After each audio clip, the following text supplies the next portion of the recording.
எங்களுக்கு ஒண்ணா நீதே பாக்கணும். நீயே பிரச்சனை பஞ்சாயத்து நிக்கிறே, இது நல்லாவா இருக்கு? ஏய் பெருசு, இது என்ன அப்ப விட்டு நிலமா இது? ஆமாடா, என் அப்ப விட்டு நிலம் தான்.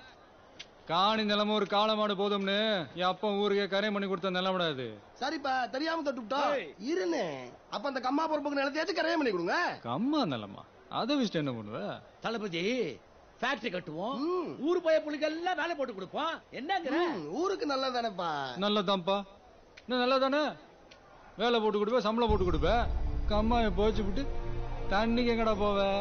படிக்காத நம்ம பாட்டணும் முப்பாட்டணும், கம்மாயை வெட்டினாங்க, குளத்தை வெட்டினாங்க, மரத்தை நட்டினாங்க.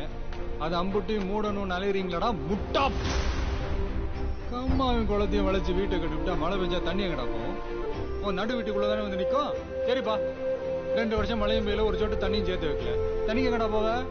பக்கத்து உள்ள போய் பிச்சை எடுப்பியா? அப்படி ஒரு நிலம் மட்டும் வந்துடக்கூடாதுரா. இந்த ஒண்ணு சொல்றேன் கேட்டுங்க, காசு கொடுத்து தண்ணியை வாங்குற உருப்படாது. தளபதி, நம்ம ஊர் எம்எல்ஏ தலைவர் பார்த்து பேசு. தலைவனா? யார் இவனா? ஒரு குழந்தை உருவாகிறதுக்கு 10 மாசம், ஒரு பட்டதாரி உருவாகிறதுக்கு 3 வருஷம், ஒரு இன்ஜினியரோ டாக்டர் உருவாகிறதுக்கு 4-5 வருஷம். ஆனா ஒரு தலைவன் உருவாகிறதுக்கு ஒரு யுகமே தேவைப்படுது.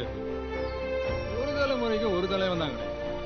தலைவன்றது வெறும் வார்த்தை இல்ல, ஒரு தலைமுறையோட மொத்த நம்பிக்கை. அந்த நம்பிக்கையை வித்துறாத. அப்படியே போயிரு, அசிங்கப்பட்ட. தளபதி, எங்களுக்குள்ள எப்படி நீ கோயில் கட்டுறன்னு பாத்துறேன். பூசாரி வெத்தலை பாக்கு இருக்கா? இந்த வாரப்பா.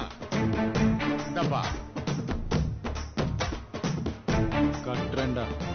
ஒரு வெள்ளிக்கிழமை கோயில் கட்ட பூமி பூஜை. மொத்த அழிப்பு உனக்குதான். வங்காளி பங்காளி எல்லாத்தையும் அள்ளி போட்டு வந்துடும் கரிச்சத்துக்கு. வாங்கடா, இவனுக்கு எப்படி கோயில் கட்டான்னு பார்த்தா. சரி ஏப்பா, 4 கிழமை பாக்கணும்ல. பூசாரி சரிப்பா, வர வெள்ளிக்கிழமை நல்லா இருந்தா அன்னைக்கு வேலைய ஆரம்பிச்சுடுவான். அப்புறம் என்ன, திருவிழாக்கெல்லாம் ஏற்பாடு பண்ணுங்க. நீங்க அடிக்கிற உரிமை சத்தம் மதுரை மெச்சு தெருவுக்கு கேட்கணும்டா.